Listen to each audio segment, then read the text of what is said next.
Hey, thanks for taking the time to talk to us. Yeah, of course. First of all, congratulations on the new project, Black Queen. You know, the Thank debut you, man. album, Fever Daydream, which is an awesome name, by the way, was Oh, thanks. released not too long ago. So how has the response been from the fans? Dude, it's been really overwhelming. We didn't really know what to expect, and obviously, with this record, I paid a lot more attention to the response than I normally would, just because it's such a departure that I was fucking mortified. Like putting Oh, it yeah. out was kind of like putting it out was like a mix of like relief, excitement, and horror, because I was like, okay, like we've been working on this for so long. It means so much to us, so we're relieved to finally get it out. We're excited to finally get it out. But then there was well, maybe Dillinger fans are not, from my end, Dillinger fans are going to be like, what the fuck, when this comes out. And, maybe, even more so people that got into, maybe me through Kill Every Kill might be like, what the fuck?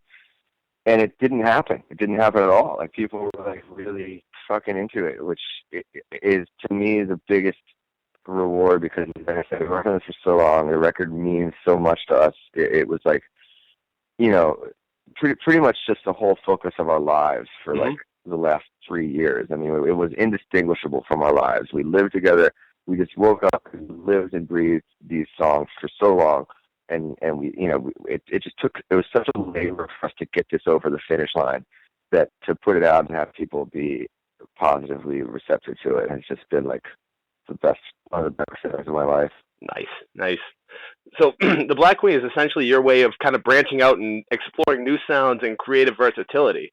So was it kind of like a natural progression to kind of take a different path, which is, been kind of more valuable to you than staying within your comfort zone? Yeah, I mean, as an artist, I get really bored really quickly. I really always just want to be honest. I think the most important thing is to be honest as you age and not become like imprisoned by what you've already done. You become like a character. It starts to become like a costume, and that's something I'm really aware of, and I don't ever want to happen. And as you get older, you just you go through so much in life that increases your emotional dynamic range, your awareness of yourself. You're less afraid to explore emotions that aren't just aggressive. And I could see this snowballing for years. Like, some of the stuff on the record was written like as early as 2007, and I saw it coming. Like, I could see that it was snowballing. And then, by this time in my life, it's just I'm just ready to, express different things than just rage and catharsis. And I mean, there's still, if you have that in you, if that's part of your root, you're always going to be able to access it. But you just get to a point where you're able to access other things. And to me, it's not about genre, it's about emotion. So if you have a certain emotion or a certain feeling in you that needs to get out, it's going to create the vehicle for itself if you allow it to. Oh, absolutely, man. Absolutely. So you're a very well-known person within the metal community. And I know that my initial reaction to the new album from Black Queen was extremely positive. I was blown away by it. But, it clearly reflects deep emotions, all your influences, and it really grows on you even more with every listen. It's something I felt that might bring both the fans of electronic music and heavy metal music together. Have you found that those fans that only know you from the Dillinger Escape Plan are receiving the project really well?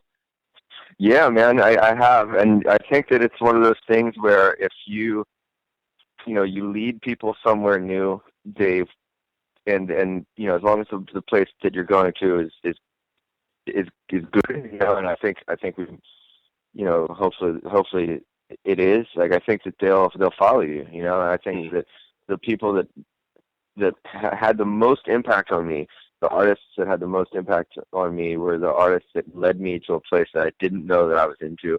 And that's kind of the way life is, like the best nights of your life where you went on some fucking wild tangent and you ended up doing something or hanging out with someone or having an experience you would have never chosen to have, and you loved it. And those are the things that make you grow and make you discover something new. And I think that our audience, is probably a certain age and at a certain point in their lives where maybe they're they're looking for something that isn't just fucking full fucking machine gun to the face all the time. And it's really, like I said, I've seen both sides. I've seen Dillinger fans have commented or said to me or left a message or something saying that, like, I've never listened to stuff like this before, but I can't get enough of this, and I'm really shocked because I don't like anything that sounds like this. And then I've heard other people, who only listen to, like, electronic music or to, really just all kinds of weird shit. We'll say, I don't even know. I can't believe I've never heard of the Dillinger Escape Plan, and I can't believe that this is the guy from that band because I just listened to that band and I can't stand it. but I really like this. So it's really cool that we're like finding that we're like bridging this weird thing right now. It's like something I never anticipated. I just thought everyone was going to hate it. Oh yeah. Well, they definitely don't. So this album begins with like a short atmospheric intro, really reminiscent of like 1980s horror movies. And pretty much set the stage for the rest of the album. And as the the whole thing, it sounded very dated, and it's actually fascinating how you guys pulled off achieving that sound, seeing as 3 decades after all that technology was used to make those horror movie songs, you guys are recreating it. So how'd that go? Well, I mean, we all grew up in that time period. Like Josh was born in '77, I was born in 1980, so we all grew up in, or maybe he was born in '76. I don't know. Either way, we all grew up in the '80s, and so as we were growing up, we were exposed to all the same things, all the same video games. I had an Atari, I had an NES, I had a Genesis.